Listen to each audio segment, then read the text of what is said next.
Investiga para mentir mejor. El día de hoy tenemos como ponente al profesor de la UNDE, maestro de escritura creativa de la PUC, parte del comité experiente de la cooperativa de escritores y divulgadores Hugo.p, y acaba de publicar el libro de cuentos Todo queda en familia, de la editorial Peso Pluma. Un fuerte aplauso. Muchas gracias a Andrés Literario por la invitación. Qué linda iniciativa. Me hubiese gustado que existiese algo así ahí cuando era estudiante de pregrado. Qué lindo que exista ahora. Y gracias, por supuesto, a todos ustedes por estar presentes. El tema de hoy es investigar para mentir mejor. Creo que ya me presentaron, con lo cual esta diapositiva no tiene mucho sentido.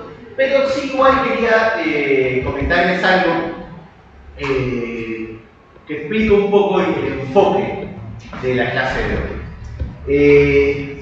Mi profesión es la profesión de abogado y durante muchos años he ejercido como abogado. He hecho informes legales, artículos académicos, publico una columna de opinión semanal hace 7 años en diferentes medios, he sido congresista de la República, presentado proyectos de ley. Y para todo ello siempre ha implicado hacer investigación, ¿no? Uno investiga de cara a poder escribir con conocimiento de causa, ¿no? Y hacer una investigación jurídica en torno a leyes, experiencias afuera y tal, o una investigación de cara a escribir artículos de tinte político. Y hay personas que piensan que una vez que se deja esos registros y se pasa a la creación literaria, listo, se acabó la investigación, ¿no? Y eso parte solo de nosotros y nuestra imaginación. Y lo que quiero hoy día es plantearles una mirada distinta, que creo, por supuesto, que es una cuestión que aplican la mayoría de escritores, pero creo que es importante, y ya lo deben haber notado con los otros talleres que han tenido, o talleres que han tenido por su cuenta, que todo lo que aquí les planteamos es siempre una mirada, una alternativa, un camino. Al final lo que ustedes deben hacer es encontrar qué cosa les hace sentido, escoger como si estuvieran en un supermercado aquello que resuena o aquello que les resulta útil y eso aplicarlos a sus propios procesos creativos.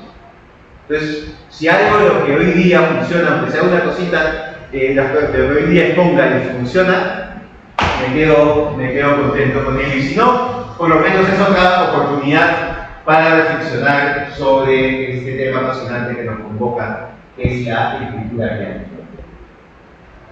¿Es la imaginación del escritor o escritora el único insumo de la escritura creativa? ¿Somos solo nosotros y la hoja en blanco y lo que en ese momento se nos pueda ocurrir lo que impulsa un cuento, una novela, una obra de teatro? Y yo creo que la respuesta es que no. Yo creo que hay un trabajo adicional, porque existen una serie de cosas que a mí, en lo personal, me sacan de una historia como lector. No existe este pacto que se crea entre escritor y lector, ¿no? entre cuento, entre obra y persona que la consume, que es yo te voy a creer. Lo que tú me digas, yo te voy a creer.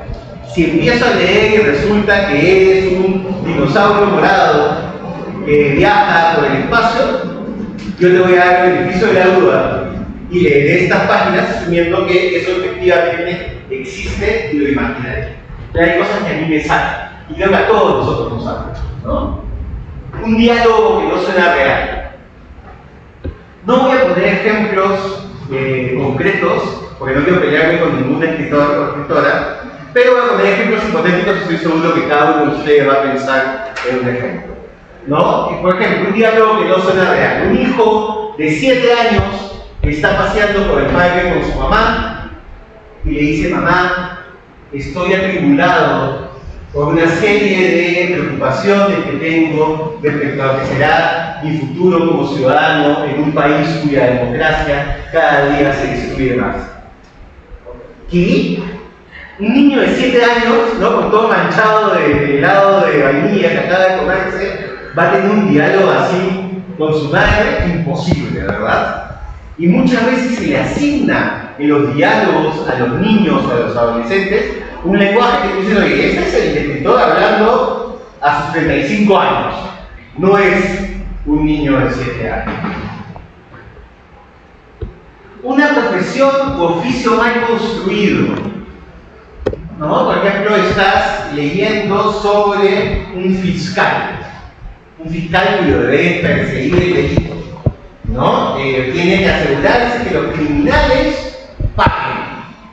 Y de repente, yo que soy abogado, estoy leyendo sobre este fiscal, y oye, pero esta labor es de la policía.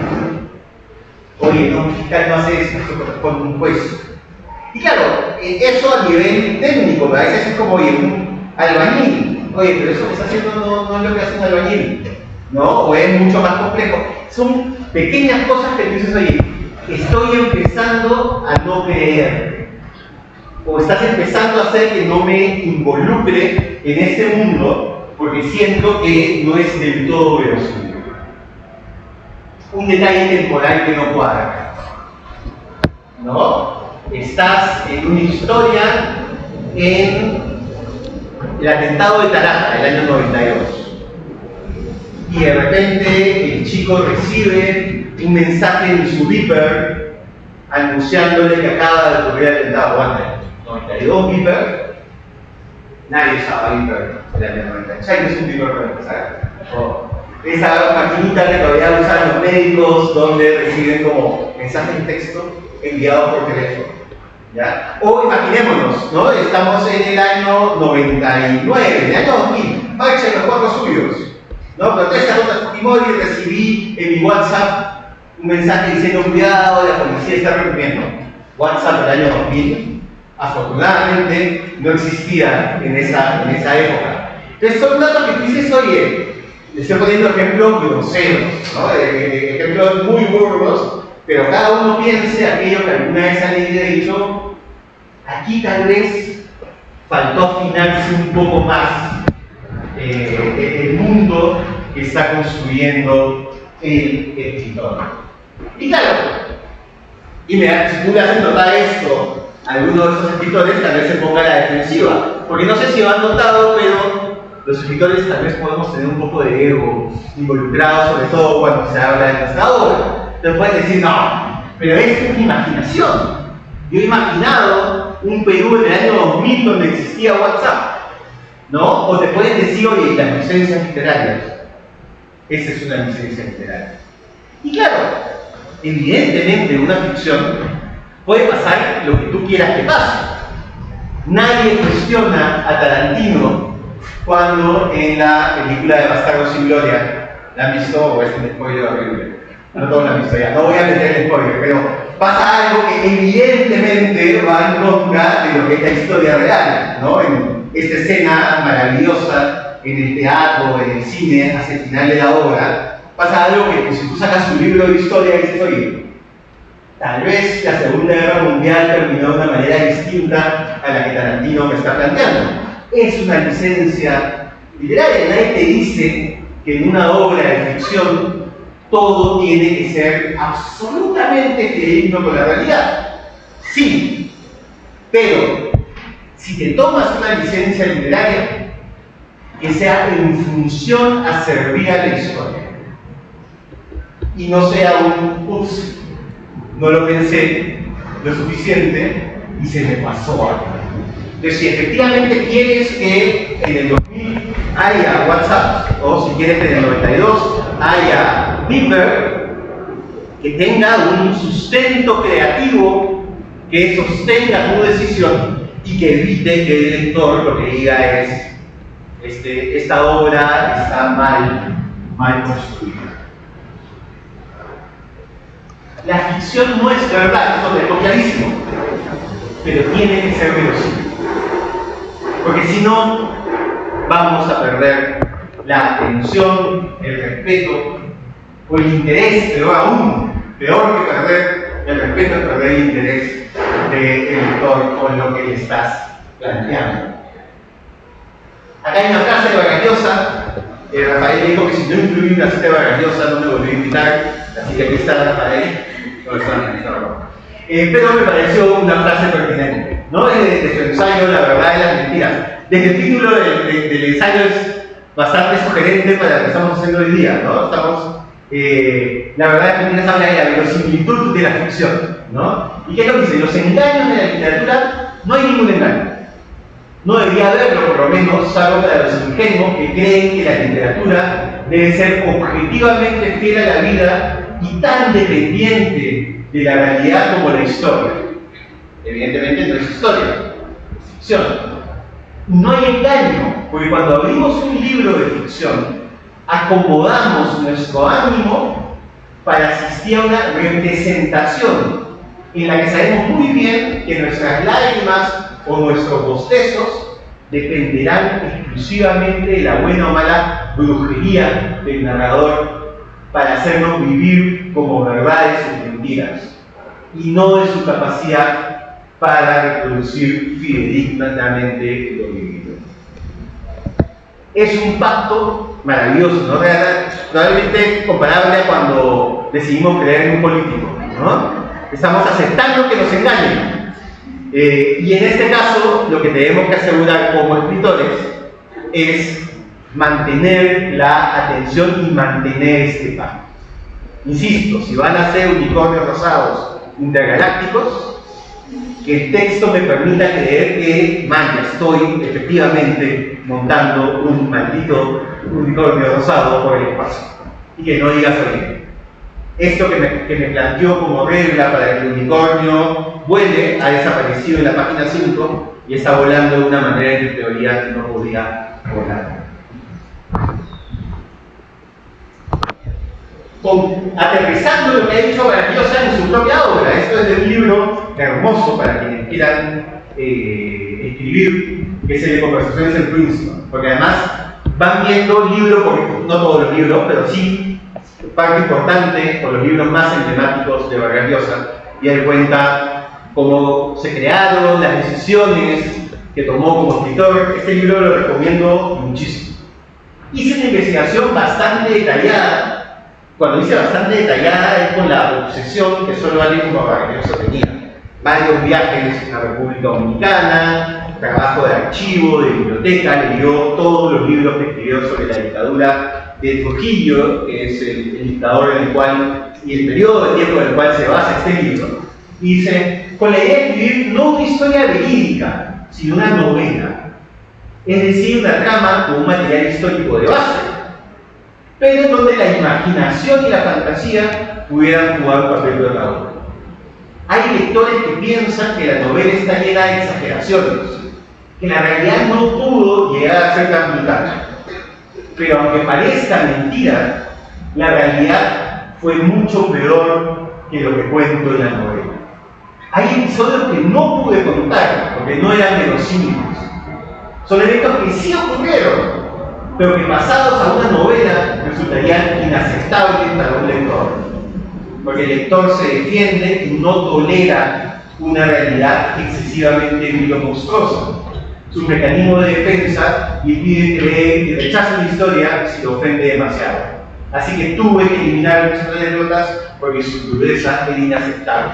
Miren hasta dónde llega este pacto de verosimilitud que tenemos con el lector, que podemos llegar incluso a rechazar la realidad y lo que verdaderamente pasó por temor a que el lector diga no, o esto es demasiado cuento, o esto simplemente no puedo imaginarlo como real porque me choca demasiado. Y claro, este ejemplo de Vargas Llosa nos hace pensar, ya, pero esto es una novela histórica. Obviamente hay que, en una novela histórica, cuidar la verosimilitud, pero a mí no me interesa escribir una novela histórica, yo quiero escribir ciencia ficción. Bueno, vayamos donde estoy aquí. Dice, la investigación es historia de fondo. A mí me encanta esta frase, la vamos a a recuperar más adelante la presentación. Esta sería historia de fondo. Expresión cuya palabra clave es fondo. Lo que tengo que contar, y poner ejemplo de uno de sus libros, versa sobre monstruos y secretos. De ningún modo es un relato sobre la actuación policial en el oeste de Pensilvania. Lo único que busco es un toque de verosimilitud, como la pizca de especias que se echa para redondear la salsa de la paz. La sensación de realidad es importante en todas las obras de ficción, pero considero que un relato que trate de fenómenos anormales o paranormales todavía reviste mayor importancia. Es decir, cómo en un relato que va a tener un elemento de fantasía que no se condice con la realidad, le damos igual al lector de dónde agarrarse. ¿No? En este caso es un policía en Pensilvania. Ok, podemos imaginarnos cómo actúa la policía. Pensilvania es un lugar que existe. Ok, con esas cosas que me son cómodas porque me resultan verosímiles, le agrego el componente de fantasía o de, en otros casos, de ciencia ficción, etc. Entonces, hay que investigar bien para asegurar esa verosimilitud. Investigar para evitar errores que distraen, como los que hemos visto, para enriquecer las escenas y también para incentivar la imaginación. Entonces, es cómo logramos que sea más verosímil, pero también es una manera de decir, oye, esto no se me había ocurrido. ¿Qué tal si lo utilizo? Y les voy a poner ejemplos concretos.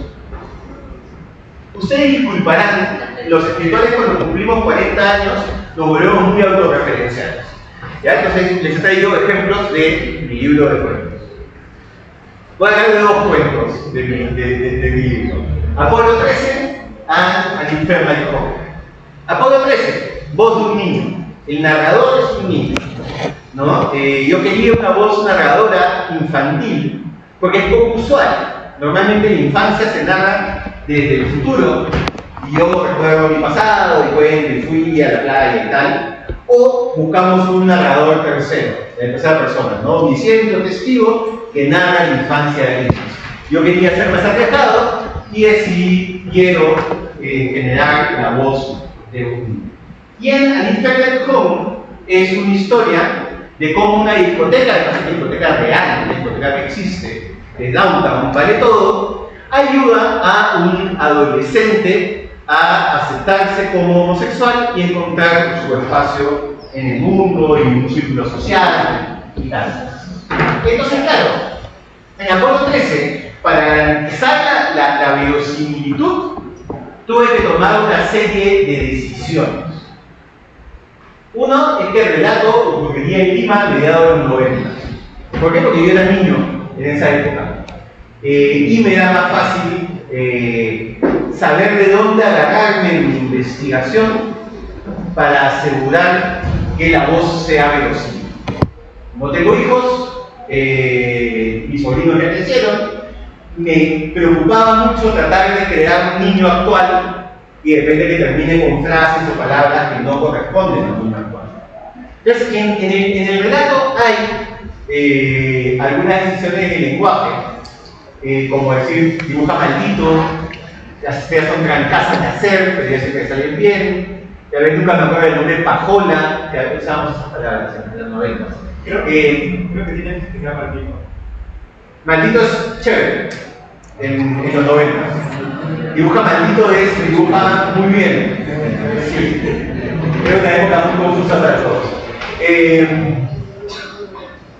Entonces, claro, yo tenía que hacer una labor de investigación de qué términos podía incluir en el relato que te ubicaran en el tiempo histórico que yo quería que la historia ocurra. En ningún momento en el cuento se dice es el año 97, ¿no? Estoy sentado en el escritor, no.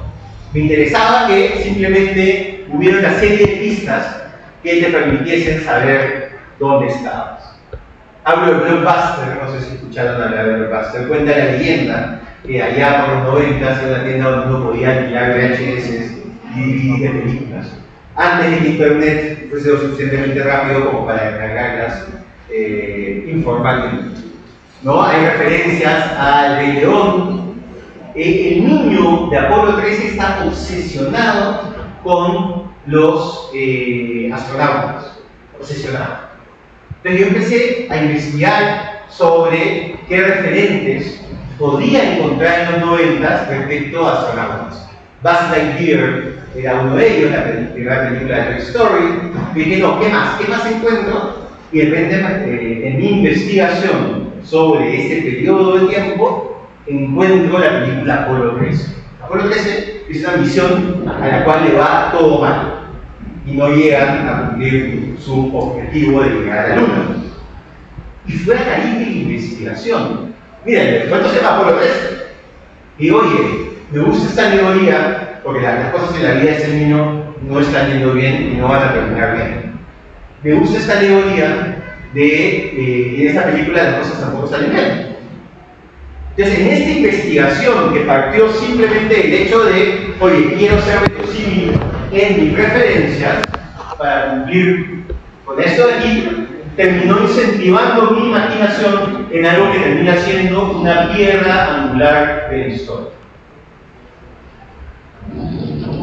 En el Imperial Home, la decisión de hacerlo en la discoteca real, la ambienté nuevamente, mentalmente. En ningún momento van a encontrar una referencia precisa al año, pero para mí me es muy útil cuando la historia va a tener referentes en un momento específico, anclarlo en un año específico. Así no vaya a ser comunicado al lector, me ayuda a mi trabajo de verosimilitud. ¿No? Entonces, ok, esto va a ser 2003. ¿Qué referentes tengo de esa época de adolescente? Entonces, Napster es una de ellas, el primer programa que te permitía descargar música de manera libre en internet. 18s, un marido que estaba muy de moda en esa época, que hacía covers de ABBA. Queer as Folk, que es una serie de un grupo de chicos gays, algo que no era muy común como serie mainstream en esa época.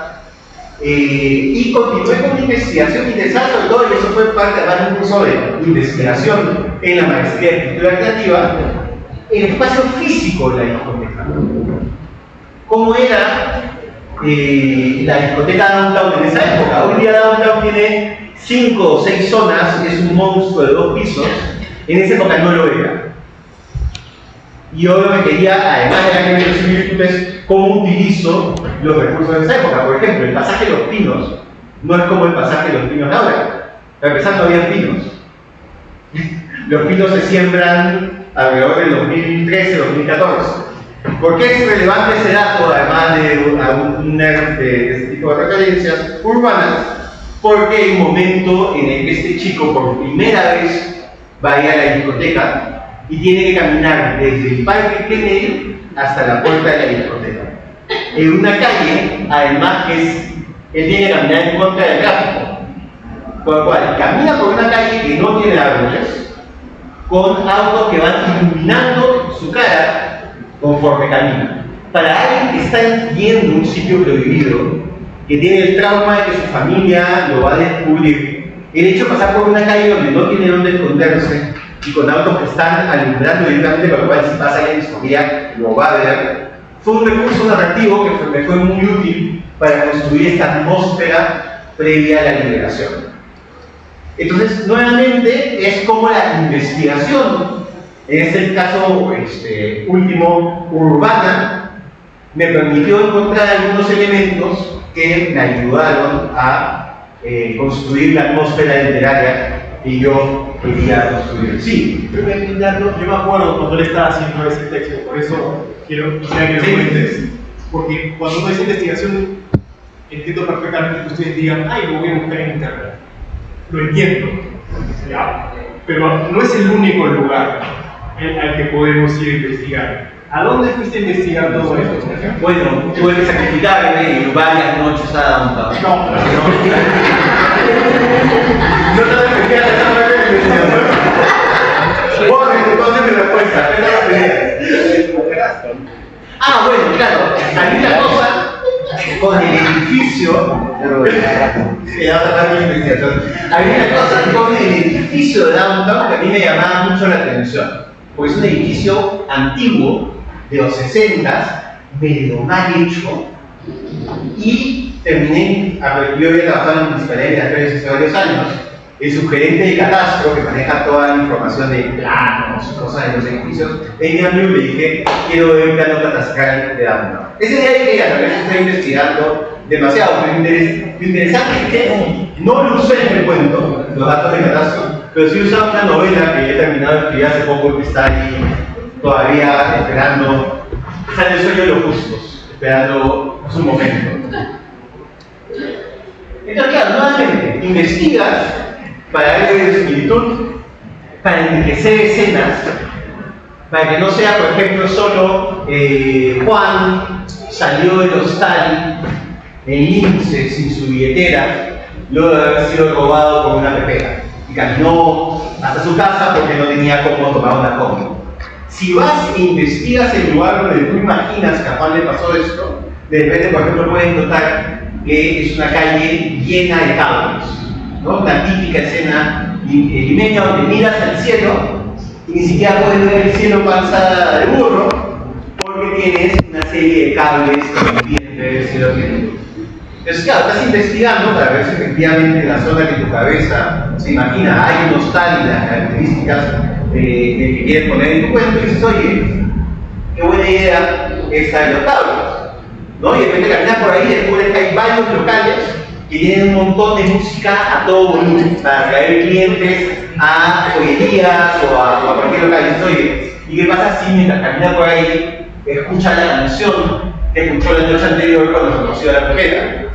Que es un recurso narrativo que te puede ayudar a generar delicias, ¿no? Entonces, no solo se trata de asegurar que sea verosímil, sino que a veces en el propio proceso de investigación encuentras recursos que dices, oye, esto no solo me ayuda a verosimilitud, esto me ayuda también a desarrollar un poquito más la trama que tenía. Y claro, hay preguntas que te pueden ayudar a facilitar la investigación, ¿no? A mí, una pregunta clave que me ayuda en cualquier proceso es, ¿qué necesito para la atmósfera que estoy creando? Entonces, por ejemplo, a veces necesito una canción. ¿Ya qué canción sonaba? O en el periodo en el que yo estoy imaginando que este relato pasó. Este relato es en la selva. Estoy tomándome una cerveza en un bar. ¿Qué canción sonaría que me pueda ayudar a generar el clima? Y claro, hay un montón de preguntas que se desprenden de esto, ¿no? ¿Cómo van a hablar mis personajes? ¿En qué tiempo está ubicada la historia? ¿Cómo es el lugar donde ocurre la acción? ¿Qué ocurriría alrededor de ellos que pueda ser relevante? ¿No? De repente ustedes deciden hacer una historia en mayo del 68 que ocurre en París. Se olvidaron que algo pasó en mayo del 68 en París. Y en su historia simplemente tienen a una señora caminando por las calles de París y has desaprovechado un momento histórico que podría haber sido una herramienta o que por lo menos es un elefante blanco en la habitación y que requeriría algún tipo de tratamiento. O tienes un personaje, dos personajes que son parte de una banda de extorsionadores. Los dos son piuranos. Y de repente le asignas una serie de palabras o de jergas que no corresponderían a personas que están en ese rubro de actividad criminal. O sea, hay una serie de preguntas, pero lo que te van a ayudar es la historia de fondo. Puedes con tu relato hacer lo que quieras. Puedes plantear escenarios desopilantes, divertidos, pueden ser unos dramas espantosos, puedes plantear una estación rara y completamente nueva. Pero toda esta investigación lo que te permite es construir esa historia de fondo a la cual asirte, pero también asegurarte que sea lo suficientemente verosímil para que el lector te compre todo aquello que sí le vas a plantear y que requiere un poquito más de esfuerzo. Si tú obligas a tu lector a esforzarte en el fondo y pasarte de errores o simplificaciones y tal, ya cuando llegue a donde realmente quieres que el lector se esfuerce, está agotado, se cansó de ti y es probable que abandone el relato. ¿Cómo se investiga? ¿No? Hay una manera tradicional, ¿no? Ver libros sobre el tema que se está investigando, revistas de la época, internet, por supuesto, no solo internet. Internet también, hay una cosa bien paja, que es Internet Archive, que tiene esta cosa que es Wayback Machine, y puedes acceder a páginas web que ya no existen. Si tienes el URL, puedes entrar a una web del 98. Vamos, ¿no? Porque, por ejemplo, cuando estoy escribiendo la novela que les comenté, necesitaba captar una serie de jergas del mundo homosexual, que ya no se usan, del año 2002, no tenía dónde. Y esto me permitió entrar a páginas de la época y validar algunos datos que tenía. Por supuesto, no solo se trata, cuando hablo de investigación, no solo hablo de una investigación formal, ¿no? Uno investiga viendo películas, series de televisión, escuchando música, y por ejemplo te imaginas que tu personaje escucharía. Por más que tu personaje no vaya a escuchar una canción en tu cuento, te dices, oye, ya, esta chica de estudio general en letras, que se cree alternativa, ¿no? Tengo esta actitud súper snob en el primer día de clase, dices, ya, ¿por qué? ¿Qué ha venido escuchando ella? Quiero ayudar a entrar al ritmo que va a tener ella, ok, entonces escuchaba, ni siquiera en Spotify, sino en un Discman, consiguió escuchar esta canción. Esa etapa casi no llega a tu cuento, pero ya le pusiste el ritmo al personaje con el cual va a entrar a escena. Visitando lugares, ¿no? Muchas veces la visita al lugar te permite validar algunas cosas, te permite descubrir, oye, qué interesante, mira esto de acá que no recordaba, o mira esto de acá que de repente puede convertirse en un recurso narrativo. Conversar con personas.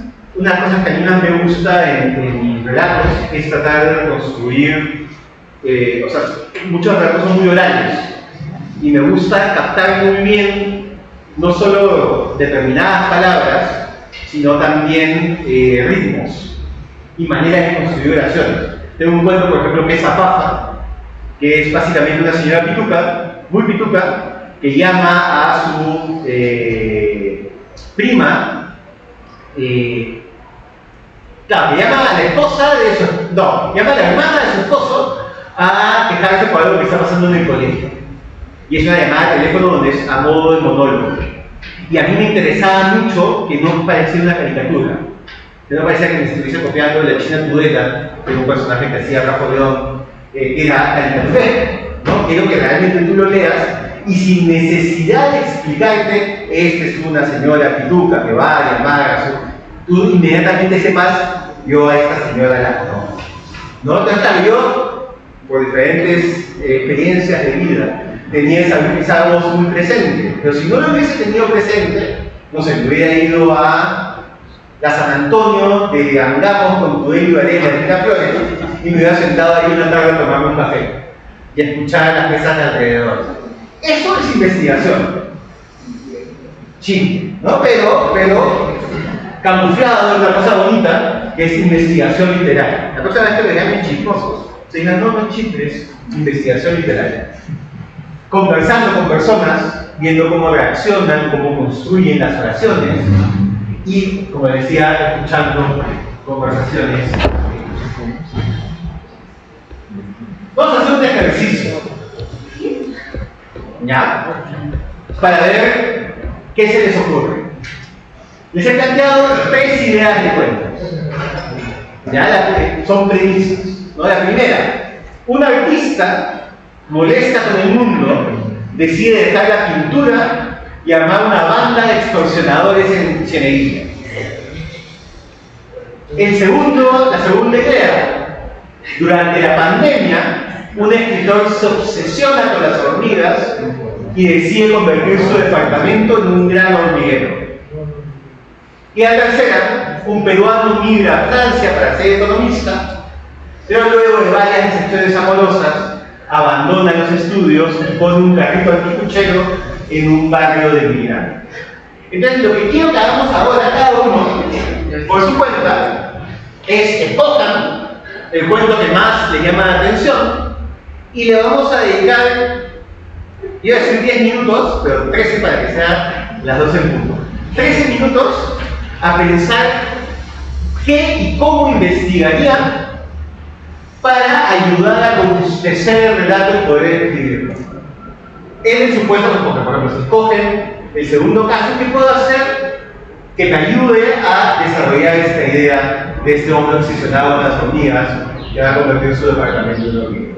Y que en 13 minutos sean lo más creativos e innovadores posible de cómo investigarían para mejorar esta historia.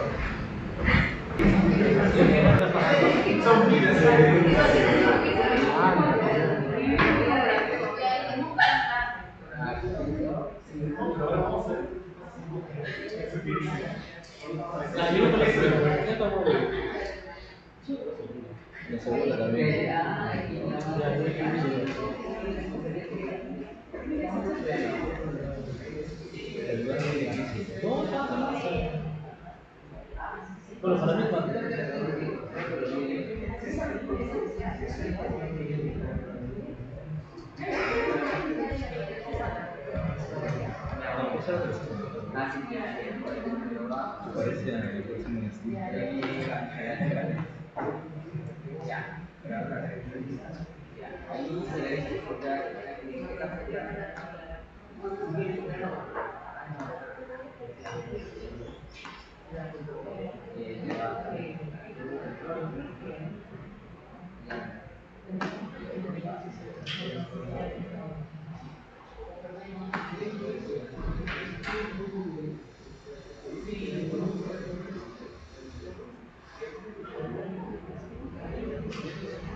aquí a los aulas,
Llevamos 5 minutos más. Si ya terminaron con uno, siéntanse en la libertad de probar con otro cuento más.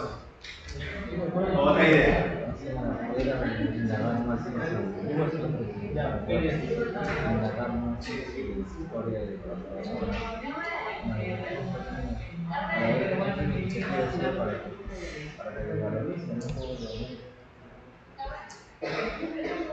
Ah, pero no estás considerando que ese programa existe.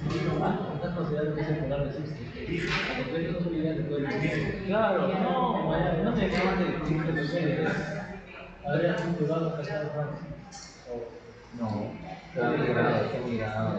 Así que nada, claro. Ah, ya. Pero tampoco. No, también ver películas. A ver, películas de Francia. No, sobre las situaciones de empleo en Perú. Bueno, vamos a tratar de ver. Vamos a tratar de ver. No sé. Bueno, para tu idea. Yo estaría en la selva. ¿A veces en la selva? Sí, ya. Buscando rápido en Google. Según Martín, que caseta no memoria. Ah, mira. Y si es pandemia, es fácil porque la gente de carrera pasa a desamparar. Recuerdo que conflicto, como conflicto, estaba solo ahí,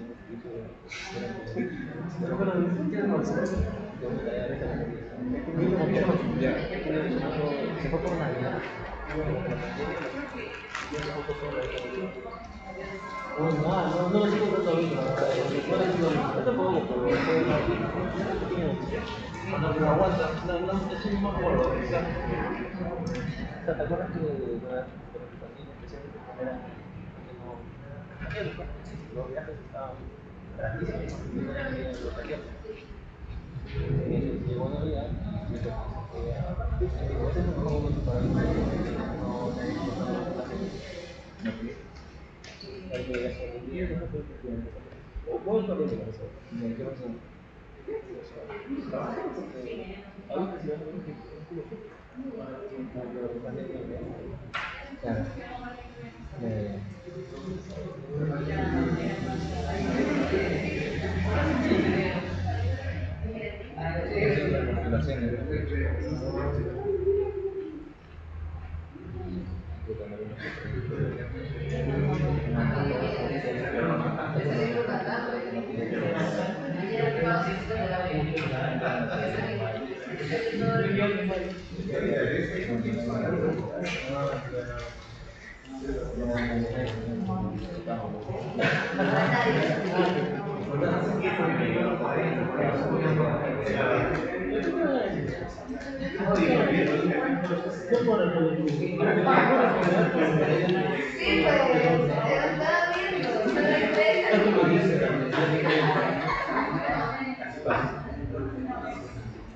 La comenta que si pueden colocar los comentarios, son como varias espectadores. Algo así, no pueden hacer eso, ¿no? Se podría poner Alex, vuelvo a Chacomán, así, ¿no? Sí, pues sí,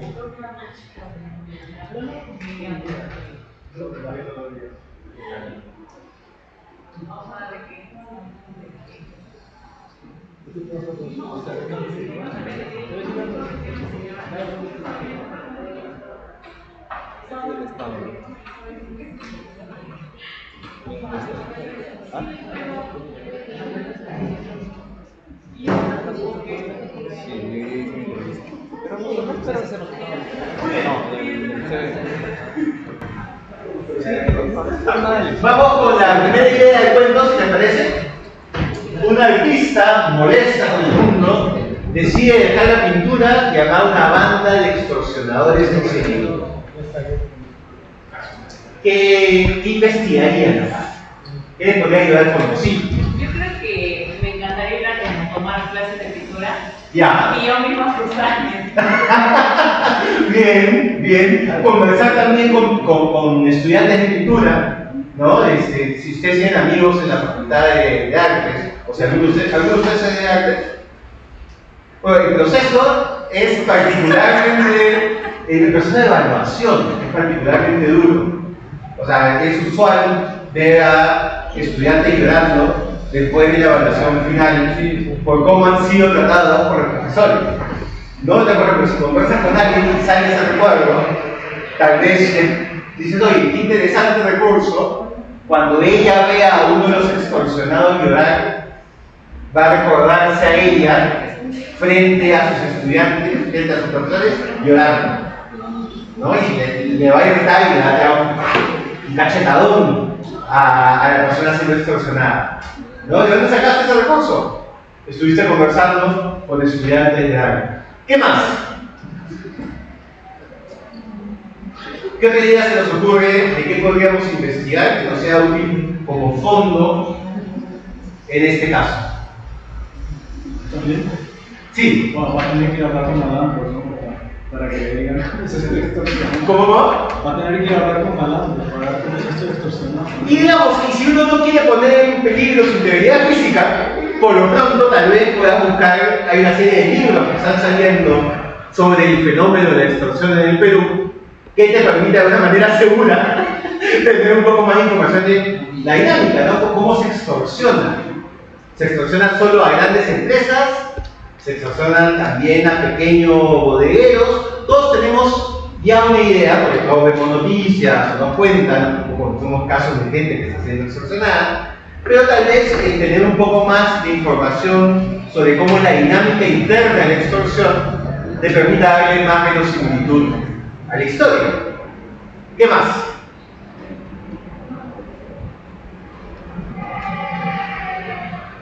Día seguidilla, ¿no? Ir a Ceneguilla. ¿No? Una cosa es ir a Ceneguilla a almorzar con la familia un domingo, ¿no? Con lo cual vas a la parte, digamos, más turística o recreativa de Ceneguilla, y otra, por supuesto, distinto es vivir ahí. Entonces vas, por ejemplo, tal vez lo que necesitas es el nombre de calles, ¿no? O el ejemplo de ya quiero que se extorsione a una discoteca de Ceneguilla. Ya, pero ¿dónde están las discotecas de Ceneguilla? Ya, en esta calle. Dicen que no hay clandestinas, Entonces, hay una discoteca clandestina en CNI, allá, acá, ¿no? O, de repente, lo que tú estás pensando es cómo es el clima en CNI, ¿no? Porque quiero que le caiga el sol en la cara al personaje en el momento que cometa su primera extorsión. ¿Qué líneas de buses pasan por Semilla? ¿No? ¿Qué línea voy a extorsionar si decido extorsionar a microbuseros en Semilla? Sí. De repente también, como hay zonas donde no hay alumbrado público, ¿cómo son esas zonas? Por ¿Qué ejemplo. suele haber las noches en esas zonas? Se piensa incluso en los animales que habitan en esa zona. Por ejemplo. Sonidos que hay, porque es diferente el sonido en la noche en Cineilla. ¿Todos están pudiendo escucharla? Eso está buenísimo. O sea, es diferente el sonido, la oscuridad limeña, la capital, es diferente a la oscuridad del sonido de la oscuridad en Cineilla. También es diferente. Por ejemplo, tú eres un extorsionador, tienes la pistola en la mano, la bodega no ha pagado la extorsión, estás caminando, ¿qué suena? ¿Qué sonido hay alrededor tuyo que tal vez pueda ser incorporado como un recurso mientras este extorsionador está pensando en cómo va a ejecutar este crimen? ¿Qué vía va a usar para escapar? ¿Se va a ir de Sevilla? ¿Dónde está la comisaría más cercana? Muchos de estos datos tal vez al final ni los utilices, pero te da una posición de dominio sobre el espacio que te puede ser muy útil. ¿Qué más? Vayamos a algo impensado en la manera de investigar. ¿Qué se les ocurre que podríamos investigar para esta primera historia de una manera completamente distinta? Hablar con la policía. ¿Ah? Hablar con la policía también. Hablar con la policía. Claro. Y en vez de policía te cuenta el extorsionador cojo, ¿no? Y que se les escapó un extorsionador cojo. Y entonces se dice, escucha, qué mejor alegoría de la ineficiencia de la policía frente a esta problemática que se les escape un extorsionador cojo, ¿no? Voy a usarlo. O dicen, no, sabes que nadie me va a creer que se les escapó un extorsionador cojo mientras atrás están los policías buscando la pistola o tratando de prender el auto y no había gasolina. No lo voy a usar, pero te da la idea de, ok, ese es el nivel de ineficiencia que tenemos ante esta problemática. ¿Qué puede comer el extorsionador mientras espera a su víctima? ¿Qué puestos ambulantes hay alrededor de la zona donde tú has imaginado la historia? ¿No? De repente hay una zona, que no conozco también Cineilla, de repente hay una zona donde hay los mejores anticuchos de Cineilla. De repente el olor de la panca y el ají y de la carne siendo preparada puede ser un recurso que termine siendo útil para ti. Vamos al segundo ejemplo. Durante la pandemia, un escritor se obsesiona con las hormigas y decide convertir su departamento en un gran hormiguero. ¿Cómo investigarían para este relato? Sí. Sí, vamos contigo y después con ella. Yo encontré 5 puntos para investigar. A ver. Pero la pandemia y el contexto de tiempo, porque es muy distinto de lo que yo llamaría la pandemia del 2019, la pandemia como tal, entre 2020, 2021, 2022, Claro. y la etapa de la post-pandemia 2022, 2023. De ahí. Claro, no es lo mismo que la historia ocurra durante la pandemia, cuando ya podíamos salir de casa, que la pandemia cuando no había delivery. No depende de historia, ¿y cómo va a conseguir los insumos para su hormiguero si todo está cerrado? O ese momento absurdo en el cual, como no sabíamos muy bien cómo nos contagiábamos, teníamos mamelucos, esa cosa que se echaban en los pies, ¿no? Entonces el ubicar, ok, quiero que sea en la pandemia, pero lo que quiero que sea en ese momento, te da una serie de recursos para ambientar mucho más rico que simplemente decir, esto es el negro del pollo. Continúa, tenían más ejemplos. Sí, el lugar concreto que hay menciona que es un departamento, ¿no?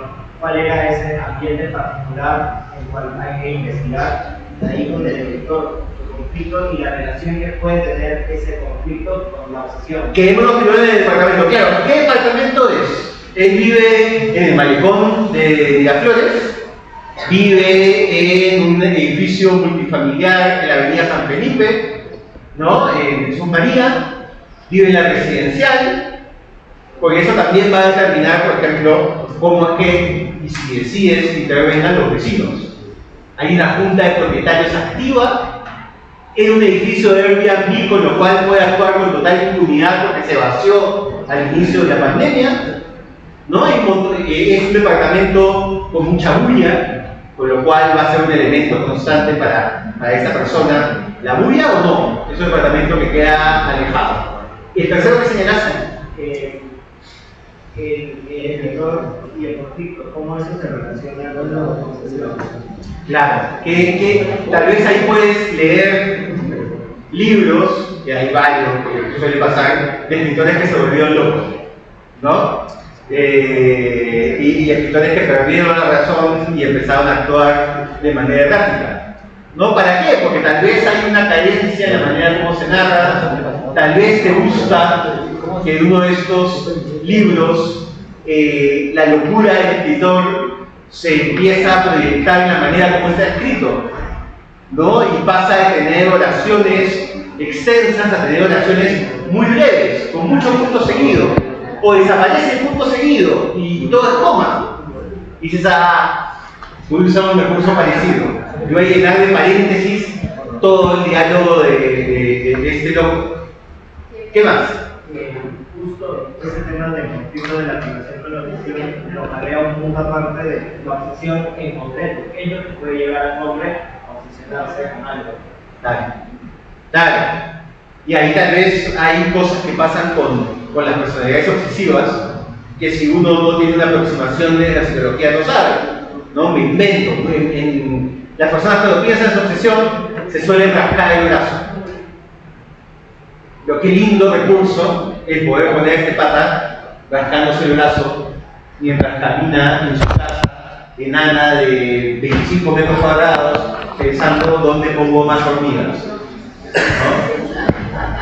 El siguiente ya es el último y es las hormigas como tal, sería todo, pero en particular un énfasis en la estructura del hormiguero y la relación que puede tener con el conflicto que a la vez se relaciona con el tema de la obsesión. Claro. O sea, esas tres cosas están metidas ahí. ¿Qué características del insecto puedo asignarle a él? O, por ejemplo, ¿qué cosas del comportamiento de las hormigas me puede ayudar a que él entre en rombo?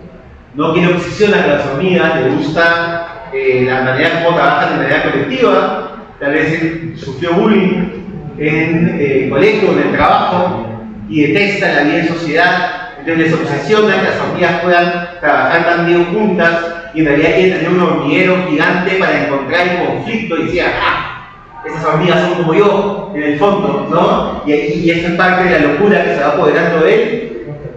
Pero claro, si solo sabes las hormigas, lo que te da el encontrarte con algunas de ellas en tu cocina, tal vez haya muchos elementos que se te escapen y que no te permitan agregar esas capas de riqueza a la historia.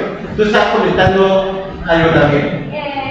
Mi comentario iba, creo que similar a lo que dijo mi compañero, pero más allá de que a lo mejor nosotros también deberíamos desarrollar una obsesión con las hormigas, en función de entender por qué se obsesiona tanto con las hormigas, investigarlo a fondo porque él se obsesiona y lo investiga a fondo. Entonces, Por ejemplo, lo que puede sacar, nosotros deberíamos saberlo. Ver un documental de hormigas, comprarte tu hormiguero. ¿Dónde se compra el hormiguero? No tengo idea. Es algo que puedes pedir por Rappi.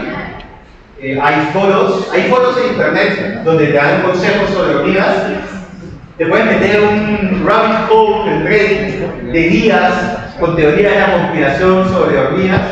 Hay teorías de conspiración para las palomas, ¿no? Que en realidad las palomas no existen. Existen. Es un invento del gobierno. Pero existe algo así de delirante con las hormigas. Hay alguien que sostenga que las hormigas no se te leen la mente. Entonces en un momento ese pata va a terminar con un sombrero de aluminio para que sus hormigas no le lean la mente. Entonces, como ven, la investigación por un lado te da verosimilitud porque vas a poder entender cómo es convivir en un gran hormiguero, porque vas a saber cómo funciona un hormiguero y no vas a cometer un error que no sé, pues estaba alimentando alfalfa a mis hormigas. No suena a una comida que comen las hormigas, no tengo idea. Pero no suena, no, alfalfa. ¿Qué comen las hormigas? ¿Qué comen las hormigas? No tengo idea. Hojas. Siempre veo que están llevando hojas, ¿no? Le usan los dulces, también se obsesionan con el azúcar, como todos nosotros. Entonces, entender eso te da verosimilitud, pero también te da posibilidades de por dónde llevar la historia. O agregarle esta capita de fondo que te va a ayudar a tu objetivo, que tal vez es hablar de la relación del escritor con su mamá. Y las hormigas simplemente ocurre al fondo. También es posible. Vamos a la francesada, al peruano que llega a Francia. ¿Qué investigaría ahí?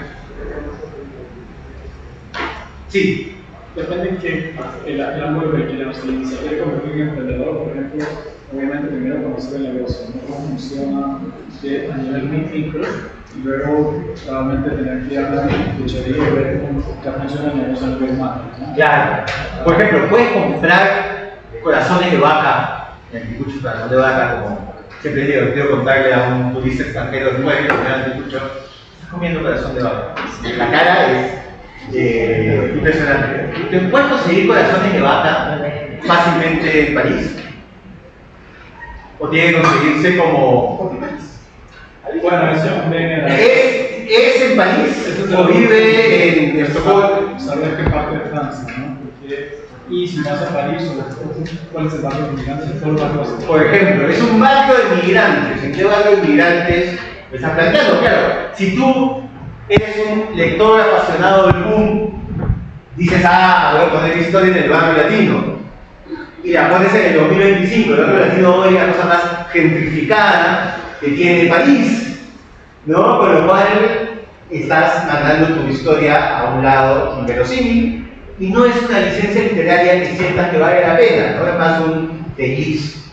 Entonces, no, lo voy a poner en este barrio, ok, pero ese barrio es un barrio de inmigrantes de mayoría musulmana. ¿Va a tener éxito? ¿No va a tener éxito? Esto va a generar un conflicto por el hecho de comer carne. En fin. Otra cosa que puedes investigar, expresiones en francés. Vas a salpicar el texto, si es una voz narradora que es el personaje, vas a mezclar jerga peruana con alguna expresión francesa de vez en cuando, ¿sí o no? Si vas a ver son expresiones francesas reales o te van a sonar súper artificial, como cuando un chileno trata de imitar cómo habla un peruano, es como doloroso de escuchar, porque siempre es una exageración que no se condice como nosotros sentimos y hablamos. ¿Qué más podría investigar? Sí.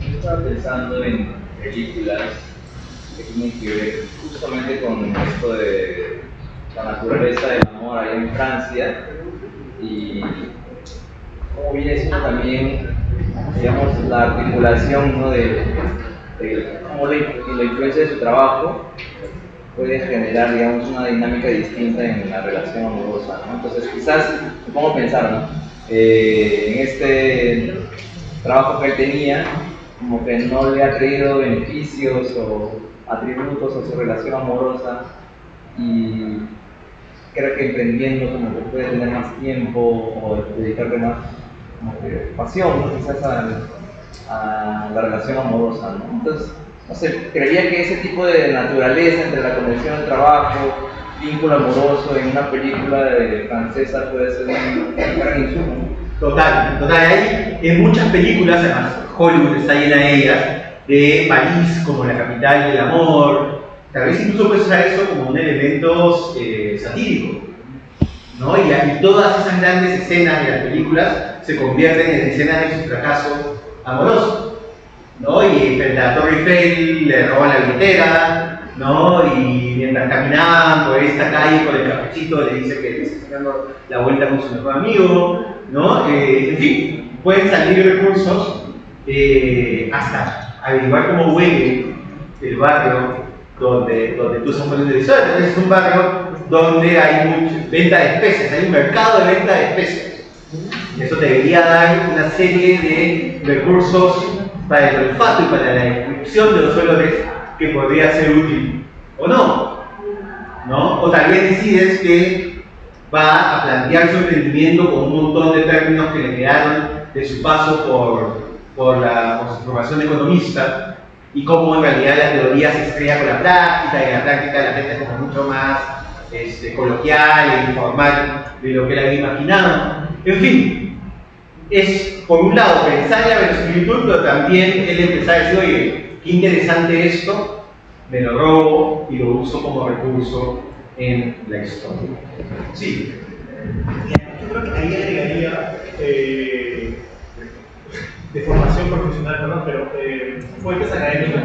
Ya. Como el tema de la migración, el exilio, el desarraigo y lo que hace con la gente. Claro. Entonces tienes un sujeto migrante, no sé, pienso en autores incluso, y se vuelve un sujeto subalterno. Su palabra, o sea, su punto de referencia pierde valor porque está muy lejos, porque es un peruano, Claro. en un mundo diferente. Y además hay una especie de degradación, de decadencia, termina muy mal. Entonces, ¿qué es lo que pasa ahí? ¿Qué es lo que está pasando? Yo creo que es una especie de itinerario ya conocido. O sea, un típico del migrante, que decía el cacho. Y de repente ha salido mucha literatura de peruanos migrantes en Europa, la mayoría de ellos en España, ¿no? Gabriela Wiener, Sergio Baralza y otros. Y tal vez leerlo y digas, oye, mira, por ejemplo, noto común en los tres relatos que el personaje se deprime más los domingos. No, pues es un día familiar y de repente ya no tiene familia. Me voy a robar ese recurso de, escucha, los domingos es el día que no puede preparar anticuchos porque la ají le hace llorar no porque pique, sino porque le recuerda a su abuela. ¿No? En fin, hay una serie de recursos académicos, literarios, de películas, de conversar con alguien que ha vivido en Francia varios años y que volvió, que te puede contar algunas historias, ¿no? Hay un montón de esos recursos, sí. Sí, bueno, hemos comentado varios de los puntos que dijeron, pero también no hemos puesto un poco de la importancia del orden en lo que investigar. Por ejemplo, nosotros planteamos investigar qué universidades normalmente se van para economía, porque depende del lugar en la universidad y de dónde suelen hospedarse estas personas. Puede ser que no es en París y después nos hemos preguntado cómo hacen la vida en París cuando en realidad está en otro lado. Está en otro lado, claro. Incluso también la presentación de la gente puede cambiar. Creo que alguna vez escuché que la tesis de Jesús eran más abiertos a migrantes que los de norte. Entonces creo que los de también con el tema de los precios, ahora son más baratos que la vida. Sí. El chico es economista. Es imposible que no se le salga el ojo de que economista cuando diga anticucho, costo, precio. Claro, eso está ahí por encima de la curva y tal, claro. O puede que la historia esté ambientada en 2005 y probablemente migrar en 2005 es distinto a migrar hoy en 2026 con toda esta ola antimigratoria que corre Francia, ¿no? Entonces ahí tal vez que en algún momento haya una gran manifestación del partido ultraderecha, del Le Pen, y yo voy con mi carrito anticuchero para ver si es que me compran, y al revés, siendo expulsado y pateado en el suelo y me roban los anticuchos, ¿no? De la propia investigación del contexto sociopolítico pueden salir herramientas interesantes. Muy bien, bacán. Me ha gustado mucho esta dinámica, pero no se van a librar de otro ejercicio que nos involucra directamente a ustedes. Quiero que piensen en un proyecto literario propio. Si quieren puede ser un cuento que ya terminaron. Si quieren puede ser lo que has estado garabateando en tu cuaderno en el micro antes de venir. Si quieres puede ser una idea de algo que te gustaría escribir, una cosa así absolutamente graciosa que todavía ni siquiera tiene personaje. Lo que ustedes quieran, el nivel de concreción en su realidad y en sus proyectos literarios que ustedes quieran dar. Y lo que quiero es que piensen qué tipo de investigación les podría ser útil para ayudar o en la verosimilitud de la historia o en enriquecer perspectivas y alternativas para ese relato. Le dedicamos 10 minutos. Esto nace como un ejercicio individual, por supuesto, pero si les sobra el tiempo y quieren compartirlo con quien está al costado, también pueden hacerlo.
¿Un minuto más?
Muy bien.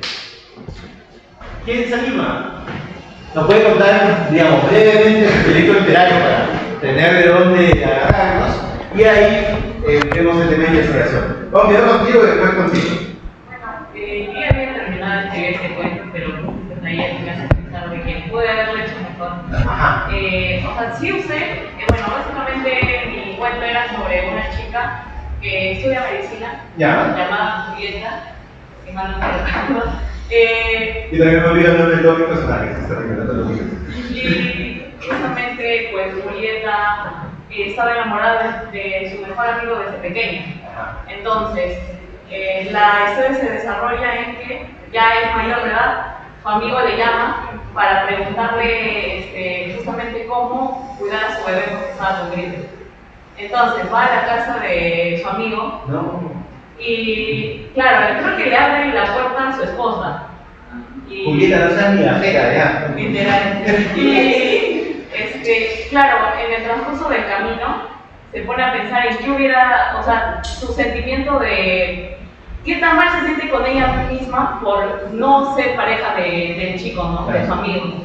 Y bueno, ya el cuento, para no sé más detalles, es como que al final se queda a dormir en la casa del chico y sueña cómo hubiera sido su vida. Ajá. Entonces, lo que yo utilicé, que sí me acuerdo haber utilizado, justamente he hecho una lista de qué cosas pude haber hecho, es que yo me acuerdo que justo usé el recurso de la música, ¿no? Por ejemplo, durante el transcurso, cuando está yendo hasta la casa de su amigo, está escuchando Trátame Suavemente de Soda Stereo. Ajá. Y justo justamente también en el cuento he puesto esa canción, con pensamientos de ella, ¿no? Y ahí bueno, te puede ser útil poner la canción mientras la escribes. Sí. No, porque hay como, no sé, se mete un bajo que piensa, oye, esto acá puede generar esto, ¿no? Ese pensamiento. Justo eso es algo que yo hice, y para las demás partes del cuento, creo que incluso para el final, yo me acuerdo que escuché canciones más de todo de un grupo que se llama Magdalena Bay, Ya. que justamente creo que esa canción hablaba de no me acuerdo, pero era como que deberías despertar de tus sueños, no en realidad todo lo que estás haciendo no es verdad. Y otras cosas, bueno, eso que no utilicé es más o menos cómo tener, o sea, qué es tener un sueño lúcido, porque sí se puede sentir que Julieta está teniendo un sueño lúcido, ¿no? Por ejemplo. Y también, algo que sí hice, pero creo que lo hice muy a medias, es cómo se da la gripe en los bebés y cómo curarlo. Por ejemplo, ¿no? ¿Qué síntomas presenta un bebé con gripe? ¿No? Tal vez hay algo que puedas agregar o, por ejemplo, ¿esa historia le ocurre hoy? Sí, sí, justamente otra idea que debía haberlo hecho es de que más o menos yo debía haber desarrollado cómo había sido el amor de ellos dos, ¿no? En la adolescencia, bueno, de los sentimientos que había escondido, ¿no? Por eso también tenía pensado que debía haber investigado cómo era ser adolescente en los 90 o en los 80 en el Perú. Claro, tú decides, por más que no vayas a contar mi historia, ¿qué edad tiene Julieta? ¿No? Julieta. ¿No? Sí. ¿Qué edad tiene Julieta? Con lo cual en un momento fue adolescente. Y no sé, por ejemplo, Paola, que es nuestra mayor, alguna vez me contó que en su época tenía algo que se llamaba Slam. No sé si sigue existiendo el Slam, ¿no? Que es un cuaderno donde ponías una serie de preguntas. ¿Cuál es tu color favorito? ¿Qué signo eres? ¿Quién te gusta? ¿No? Y en cada página respondía una amiga tuya. Te podía ella responder la pregunta de una amiga, donde puso el nombre de ella y lo tachó, ¿no? Y puso el nombre de cualquier socio de la casa, ¿no? Una vez que identificas en qué momento fue adolescente y en qué momento ocurrió la historia, tal vez no te sirve de nada, pero tal vez te regala un par de escenitas que te puede servir en eso que quieres construir, que es el recordar cuando estuvieron juntos. ¿Qué más? ¿Qué le recomendarían como recurso de investigación a su compañera? Quizás leer novelas de cuentos cortos, relatos breves, donde se traten ese temática de los 80, y sobre todo desde la voz femenina, ¿no? Claro. Pero normalmente hay muchos autores varones quizás autoras que cuentan porque la sensibilidad, yo por ejemplo leo más novelas de hombres que de mujeres, pero la sensibilidad es Por ejemplo, es un buen consejo, conversar tal vez alguien de tu familia es médico, entonces, por ejemplo, no sé si está en un momento de su carrera donde duerme poco, ¿no? Y los médicos, hay un montón de momentos en su carrera donde el propio trabajo de médico o ser estudiante de medicina hace que duerman muy poco. Eso hace un elemento de ella, se está quedando dormida mientras está en el bus camino a la casa de este chico, ¿no? Tal vez sea algo relevante. ¿Qué más? ¿Qué otra cosa se les ocurre? Términos médicos, ¿no? O sea, hay una cosa además muy de médico y muy de médico joven, que es que te quiere llenar de cuánto sabe. Sobre todo si es un chico que le gustó, va a querer sonar lo más técnica y profesional posible. Con lo cual, lo que cualquiera de nosotros diría como el bebé está resfriado, tal vez se encuentra una manera así súper técnica y abstracta de decir el bebé está resfriado. ¿Cuál sería esa manera? ¿No? Investigar cuál sería, cómo lo diría un médico de verdad. Bacán, gracias. ¿Qué más? ¿Qué más quisiera compartir? ¿Verdad? ¿Qué te cuéntame. Bueno, mi historia podría ser una especie de historia parecida a la Odisea, Ya. pero llevándolo a otra época. Claro, llevarlo a la realidad no veía tan sentido, entonces decidí moverme un poco a lo que sería la caída de Constantinopla, o menos en ese caso ha sido entre edad modernas, por ejemplo. Y pues investigué un poco de por qué se debió esta caída y hablan de una historia de Orbán, que es alguien que diseñó varios cañones y que se los presentó al Imperio Bizantino, que no los compró y que entonces los turcos fueron quienes finalmente compraron estos cañones que utilizaron para tomar la ciudad. Ajá. Entonces me imaginé que hubiese pasado si es que no hubiesen sido los turcos quienes lo tomaban, sino una colonia, o sea, una parte del Imperio Bizantino que aún tenía esos pensamientos del panteón. Ya. Y para ello tuve que investigar bastante, no he hecho tanto aún, pero más o menos tendría que investigar temas de religiones, porque ahí había por lo menos tres, la ortodoxa del bizantino, la ortodoxa el cómo se veía en ese momento el panteón, ya que desde lo que era el panteón griego se interpretaba de distintos modos, incluso los dioses cambiaban en distintas épocas o en distintos lugares, incluso en Egipto había cierto inicio de y otras cosas como en qué afectaría el hecho de que los cañones nunca habían llegado a Turquía por no de esta forma.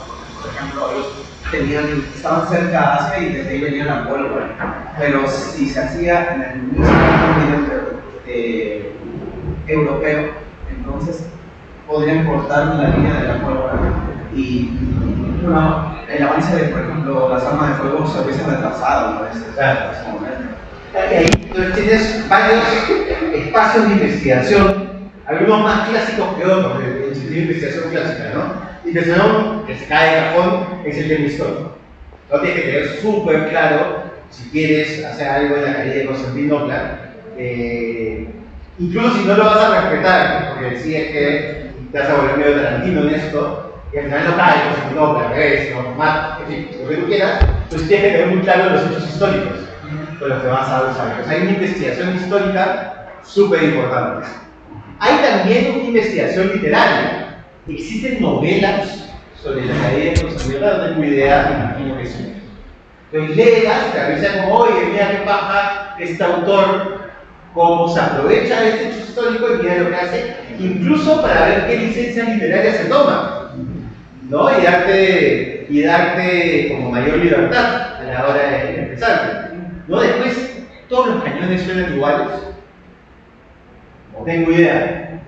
Tal vez ese tipo de cañones tienen una característica especial al momento de explotar y tal vez algo que puedas investigar para agregar esa característica en el momento en que los cañones finalmente explotan, ¿no? ¿Qué otras cosas se me ocurren? ¿Cómo son las armas? ¿No? Imagino que hay un montón de museos, pero que también hay muchos museos que tienen visitas virtuales que nada poder ver como, mira, ok, yo estaba imaginando en mi cabeza que las flechas eran de esta manera, pero en esta época en específico las flechas son distintas.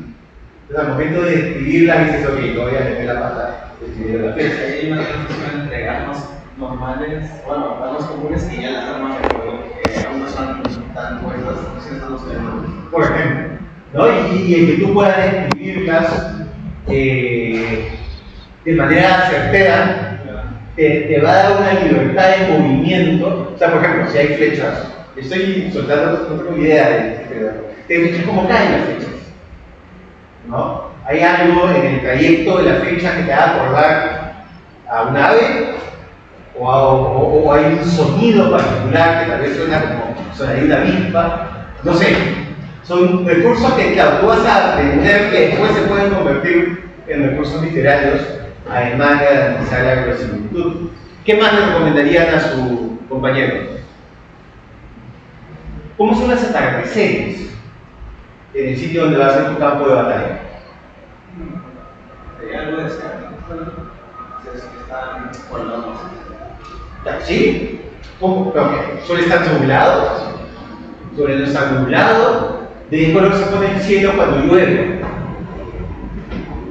Cosas que, claro, cada uno tiene una respuesta de la imaginación, pero si puedes investigar cómo lucen esos landscapes, esas escenas, podrías atravesar cada uno un recurso. Oye, en esta época del año donde va a ocurrir la batalla, el cielo se pone de un naranja en el atardecer, o de un rojo, que me hace acordar el color de la sangre en el campo de batalla.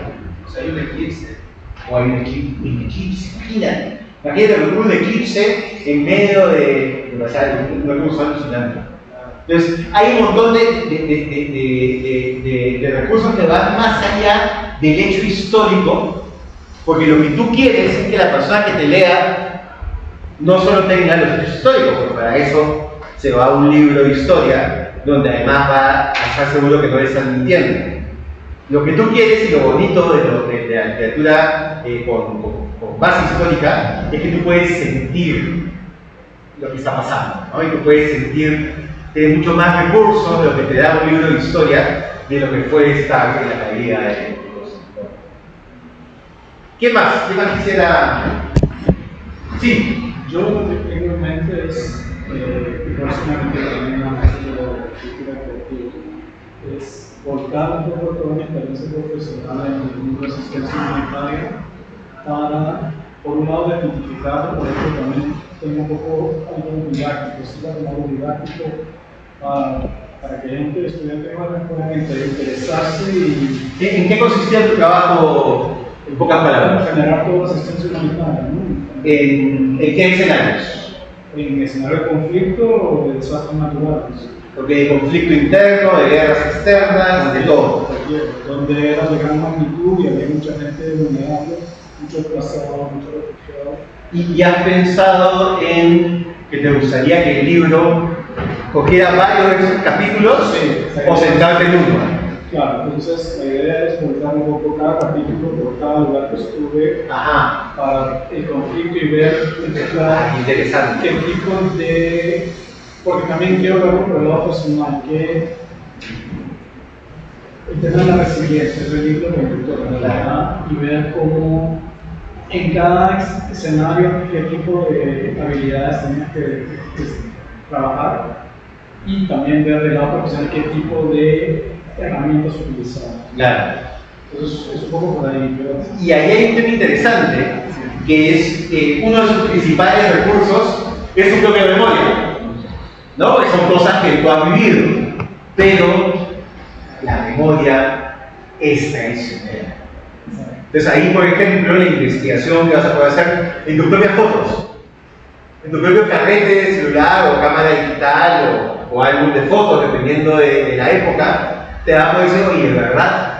Yo estaba recordando que la ciudad estaba al costado de un río, pero mira, no es un río, es una laguna, ¿no? O de repente yo recordaba que no paraba de llover. Todo el tiempo que estoy no paraba de llover, de repente estás mezclando tu viaje. Estás pensando en la ayuda humanitaria que había llevado a una ciudad a cientos de kilómetros de ahí. Entonces hay un tema de usar tu memoria, pero sabiendo que a veces el auto rojo que uno recuerda en la infancia era azul, ¿no? No, exacto, y por lo mismo que es memoria también, es traicionera. De hecho, recuerdo a muchos amigos, colegas, ¿no? Cuando estuve en Caracas, entonces para recordar cómo pasaron los hechos, qué pasó.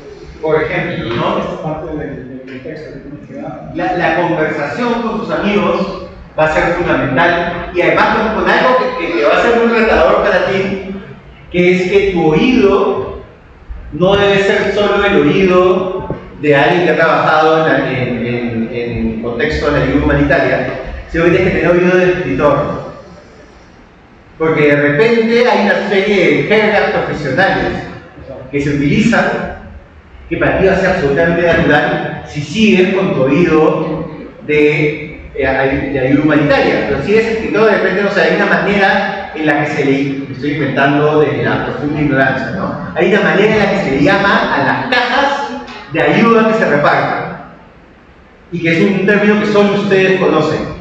Naturalmente es un término que tiene que estar presente en tu relato. Por ejemplo, en caso concreto con eso, refugiado, la palabra refugiado, ¿no? Que todo el mundo utiliza como cualquier tipo de desplazamiento, ¿no? Exacto. Es un término muy específico. Es un término muy específico, entonces tu personaje no podría usarlo mal, ¿no? Porque cualquier persona en el contexto de ayuda humanitaria lee a un supuesto especialista que usa mal el término refugiado y dice, esa historia no vale el papel en el que está impreso. Y de ahí también vas a tener que pensar otros recursos distintos, ¿no? Por ejemplo, tal vez te ayude a escuchar música de los sitios donde estuviste, o tal vez la música que tú escuchabas, que no es lo mismo. ¿No? Uno puede ir a ayudar por el fenómeno del niño costero del norte y no necesariamente ponerse a escuchar el grupo 5, sigues escuchando tu playlist de los Beatles. ¿No? Entonces tal vez si te acuerdas de la música que escuchabas en esos momentos, el escucharla te ayuda a entrar en la oreja, ¿verdad? Esto era lo que estaba escuchando mientras tenía el lodo hasta la nariz y caminaba tratando de llegar a la costa médica, ¿no? ¿Qué otro consejo le darían a su compañero? Además, el consejo de los que no estamos inmersos en el tema puede ser muy valioso, porque tal vez hay una serie de cosas que para él son evidentes y que para nosotros no. Por ejemplo, ¿cómo llegas al lugar? ¿Llegas en un helicóptero, en un vuelo comercial? ¿Llegas a un aeropuerto? Si vas en un vuelo, ¿hay azafata en ese vuelo? ¿No? Conversar con personas, y te va a pasar en la maestría, que no tienen idea del tema, te ayuda a saber qué información tienes que camuflar en el relato para asegurarte que no estás dando cosas por sentadas. No, zapatos no hay, pero me tocó Angelina Jolie una vez en el vuelo. Angelina Jolie en un vuelo suena como algo que puede ser usado literalmente, ¿no? Y estamos llegando al final, nos alcanza una persona más que quiere compartir. Alguien más que se anime, no tiene que existir el relato, ¿no? Puede estar en su mente. Ahora, a ver. Ya, estaba pensando en, bueno, parte de una experiencia personal primero, que tiene que ver con mi reciente mudanza a la capital. Dejar mi hogar familiar para desplazarme a la capital y hacerlo con mucho cuidado, es decir, mudarme solamente, bueno, cuando digo mucho cuidado me refiero a que no sea violento. Cuando digo ¿Violento no para sea quién? violento, me refiero a que no sea violento para mi círculo cercano. Ya. Y puntualmente para mi madre. Ajá. Entonces, significa para mí de repente no mudar completamente todas mis cosas, mudarme de a pocos, tener una conversación con ella, visitarla de tanto en tanto y que mi presencia en la casa no se vuelva una. Que mi presencia no se transforme en. No ser un turista en mi casa, ¿no? Claro. Venir, ir y venir. Entonces, sobre todo marcar el hecho de que no sea violento. Claro. ¿Ya? Me importa mucho esa idea. Y al mismo tiempo, en ese afán porque no sea violento, sucede algo en este contexto, en este barrio. Sucede que de pronto a la municipalidad se le ocurrió, bueno, seguramente no de pronto, ¿no? Sino que las coincidencias son así. Que empiezan a romper todas las pistas en el vecindario. Todas las pistas. Y evidentemente eso es violento, porque se escuchan esos camiones gigantes que vienen y destruyen todo y seguramente se tumban árboles, se tumban veredas, porque no sé cómo quieren hasta cambiar las veredas y hacer más bonitos y poner más árboles, etc. El punto es que claro, ella tiene este afán porque no sea violento, pero parece ser que afuera todo va a ser violento y todo es violento. Entonces, este intento suyo, porque el cambio o lo violento no ingresa a su casa, pero al final te das cuenta de que va a terminar ingresando por las ventanas, debajo de la puerta, como el polvo, ¿no? Es decir, cuando empiezan a romper todo en tu vecindario, te resumen que va a entrar una cosa gigantesca, el polvo va a entrar por las rendijas, tienes que recoger la ropa. Y con una cosa simbólica muy fuerte, que es que finalmente el camino por el cual tú vuelves está destruido. Exactamente. Entonces, esos dos contrastes son los que me interesan. Por ejemplo, ahí hay una tarea de investigación urgente que es la de registrar los sonidos, ¿no? Tienes que tener claro que el es el camión que retrocede. El otro sonido es el que está a punto de empezar a cavar en el asfalto. Cómo suena el asfalto cuando está siendo destruido.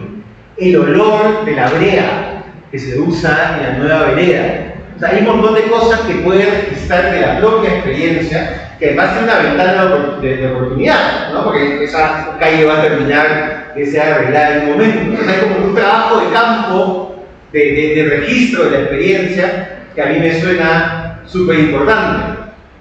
¿Qué más se les ocurrió a ustedes? Eso que dices es súper importante, lo digo porque yo creo que viendo un departamento que al lado están construyendo y pasa desde que te levantas desde la mañana por las 8 ya empieza antes de las 8 de la mañana. Yo me acuerdo muy tarde porque trabajo de noche y me despiertan y ya tu humor, tu ánimo, vas a como cambiando todo el ruido todo el día, te va volviendo loco, las peleas que vas a tener con el constructor, o sea, sí, yo creo que te va porque no respetan el horario, un día se usa un domingo, o sea, te recomiendo que te vayas a tener un lugar donde haya construcción, porque es como vas cambiando durante todo el día. Además lo que pasa es que tú en el momento piensas que no te vas a olvidar de eso.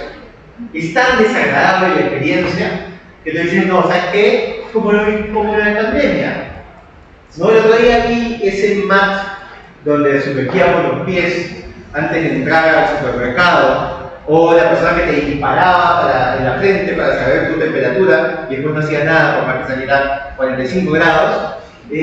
Son cosas que, claro, en el momento teníamos muy presentes porque pasaban. O esa semana donde si eras hombre salía los lunes, si eras mujer salía los martes al supermercado.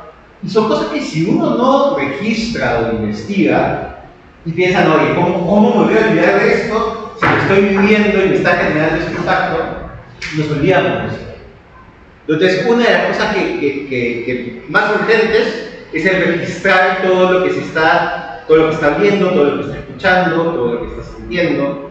Además, por supuesto, de buscar libros de la relación con la madre, la distancia, ¿no? La migración, el retorno, ¿no? En fin, una serie de cosas que afortunadamente en la literatura y en la literatura latinoamericana hay mucho.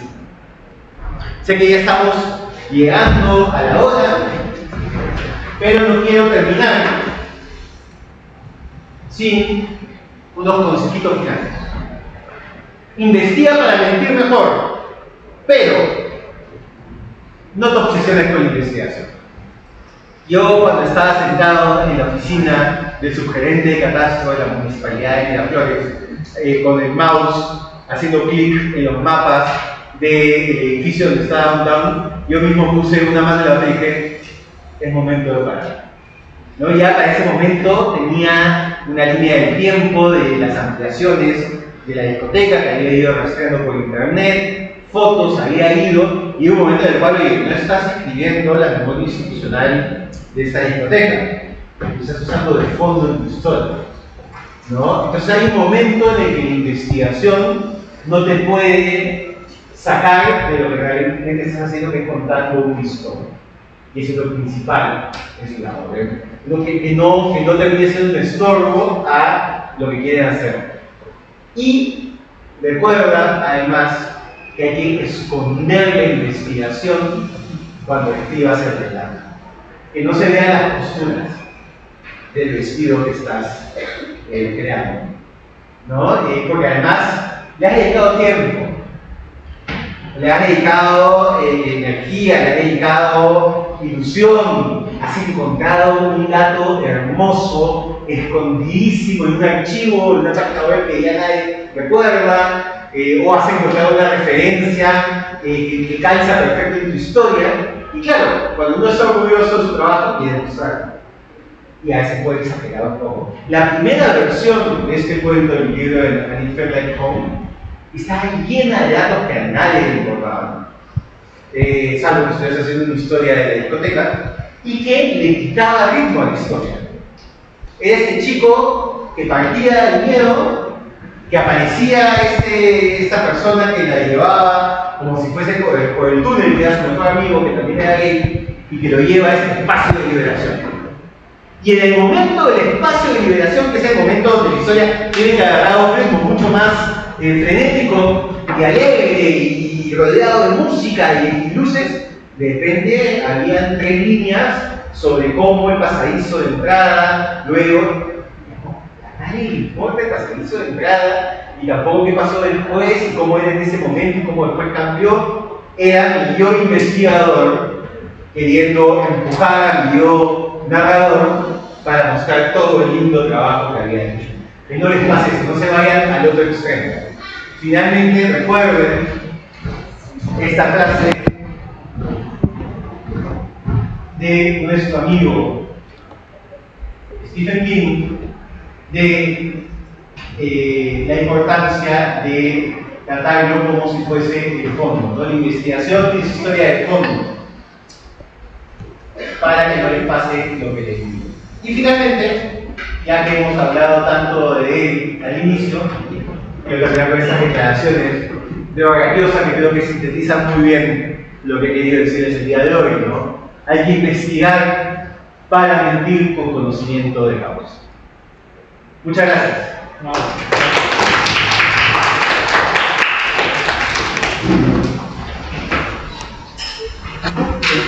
¿Por qué no todos los cuentos están en inglés? Porque es una canción de Madonna. Y es el momento en el cual se liberaba. Finalmente el baile de esa canción es la interpretación. Sí. Gracias. No, muchas gracias. ¿Qué pasa? Sí, claro. Nos podemos poner al frente para tomarnos una foto. Voy a... Hay que poner la foto de la portada. Listo. Acá está. Listo.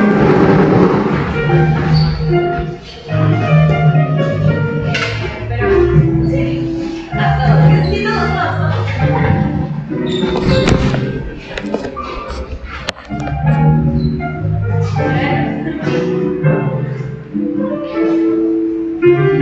Y después tomamos un selfie para que aparezcamos.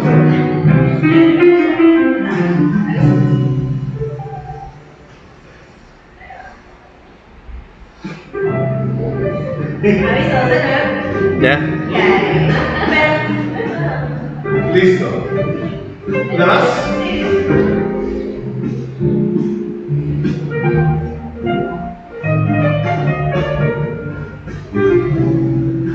Listo, muchas gracias. Un gusto y mucha suerte en la maestría. Cualquier cosa en la que te pueda ayudar a escribir. Que se dice que se pasa más rápido